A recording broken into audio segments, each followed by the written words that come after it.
Hey guys, y'all might recognize this. It is a heating case for a RV heater. And what I've got here is I've got a motor, and it comes with a gasket kit for you to do a replacement. And what I'm going to show you here in just a second is exactly why we're going this direction with it. All right, so here we go.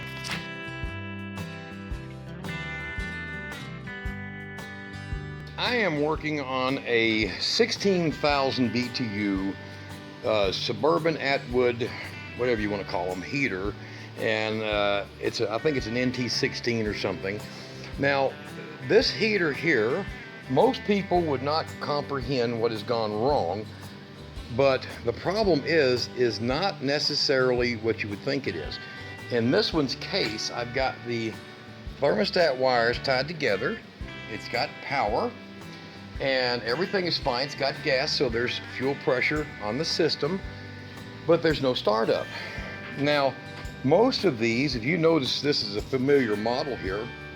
Most of these, and I'll show you how I removed it from the box, they all have brushes in them.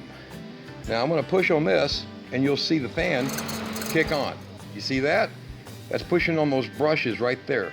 Now, there's one brush here and one up in here. And right down in here is the sail switch. I could push that switch and force the flame to kick on inside, but there won't be any fan, and this thing will just burn up. So that's why that switch has to exist. That's the sail switch. You've heard of them called a sail switch. The fan blows against it, it makes contact, tells the board over here, and pardon my hands, but painting, it tells the board to send power to the igniter. All right, so now watch what I'm going to do here. I'm going to make this fan come on with the brushes like they are. See, it's on, and then you'll see down here, if I can get it focused in there, some sparks down in there. I hope you can see that. There's the flame up. Now, the thing is that without, and it'll burn clean now as soon as it gets running. Now you see this is just out here on the table, and I am holding that to put pressure against that worn out brush that's inside there. So when your unit is kicking on and off and won't act right, or the flame is burning real low and it doesn't want to act right, well, it's that fan is not blowing against that sail switch. So watch, you'll see it go back. See that? And that kicked off the flame. And other than a little bit of glow in there, it's off. And see, the fan is just barely trying to run. It's running hit and miss. So what we're going to do is we're going to disconnect, and we're going to replace this fan. Okay, turn the gas off. Disconnect power. All right, so one of the things to replace the fan, of course, you want this thing to cool down. It's probably hot. And you're going to remove the screws all the way around in this intake air. This is the intake. There's a squirrel cage in here. The intake air, you're going to remove the screws here and these, get this bracket out of your way. You'll be using Allen wrenches to remove them, and I'll show you that step as soon as I can get this off. And this is just nothing more than just a screwdriver. There is a gasket in here, and if you order the kit, I'm going to put a link down here.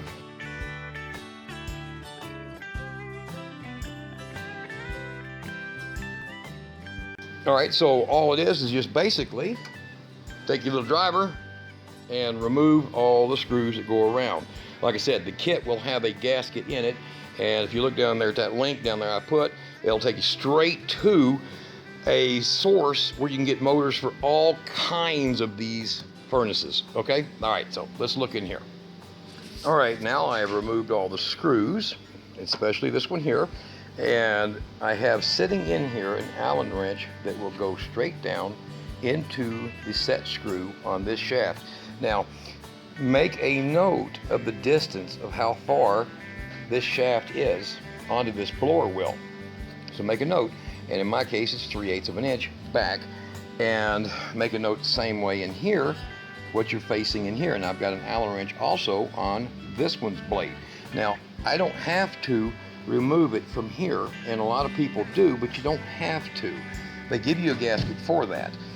The reason is when you remove this and you take both blades off, let this blade fall forward and just set this one out here, you can actually lift the motor out. It's just two nuts that are on the motor, and there'll be a set of grommets. Don't lose or damage your grommets.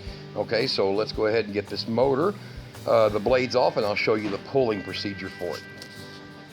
All right, now, and the nut driver or socket driver you're going to use, or tool, to remove this will be a 3/8 in this one's case. Some of them are 7/16. I don't think any of them are half, and some of them do have multiple bolts or nuts on them, and some of them are flange mounts where you'll have like 4 on the outside here and screws in here. So it's pretty much the same design no matter what you do, okay? So we're going to pull this off by taking the nuts out, and just take them till they're almost completely out like that. Leave about a thread on there, because if you don't, you might rip your grommet, and you want to get them all the way out to where you can just get them by your fingers, okay? Just where you can still feel it on there like I got right there. And then what I'm going to do is I'm going to hold the motor and take the last bit out. So I can take this bottom one off, and I'll just lay them up here so I don't lose them, because I don't think they're provided with the kit. And then the same thing up here. So we'll have a washer on the grommet. So in here is a rubber grommet. I don't know if you can see that very well, but there is a rubber grommet that the motor mounts in, top and bottom. Do not damage those. They would be very difficult, and you had to order a set, and they're about $10. So the motor will just simply come out like that, and you work it up and over. Make sure, like I said before, you have all your power off. You don't need no power on, and you're going to follow back all your wires. Now, in this one's case, it provides me with a set of wires. So we're going to have to put butt connectors on for these down here, because this one has a dual purpose fitting on it. And I believe the hot side is just a regular singular fitting on it. And this is your timed circuit down here, so that it runs before and after your heat cycle, so that it scavenges all the heat.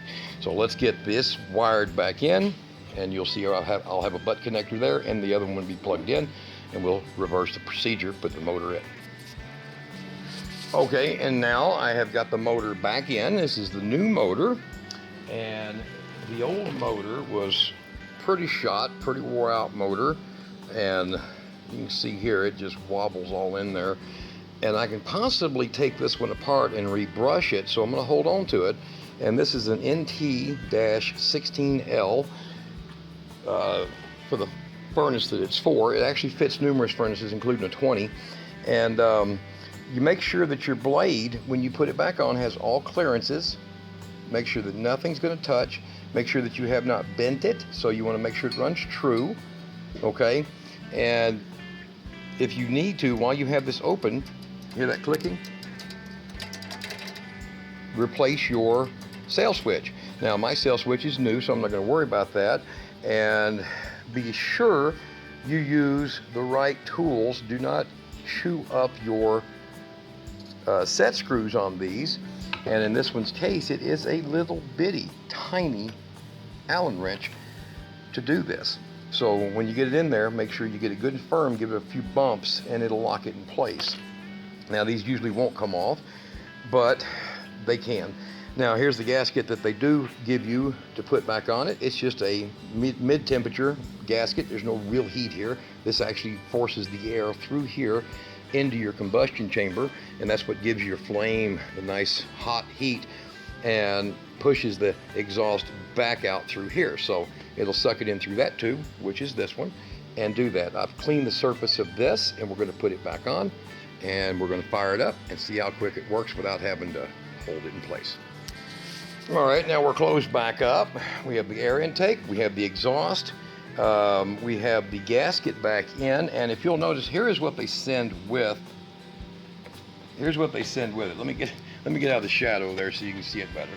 This is what they send with it, so you can pause and take a look at that. It's pretty simple. Now they're showing you to take off this section over here, so they do provide a gasket for it. You don't really need to, but if you don't feel safe about moving it around in there, go ahead. It does come with a gasket, and I want to give you the link to that, as I said in the early part of the video. So let's get her fired up and see what we got. All right, so we have power back on the battery. The gas is back on. It might take a second, but let's go ahead and twist these wires together. Hold them together. And it's just a thermostat wire. Now it's going through its wait cycle.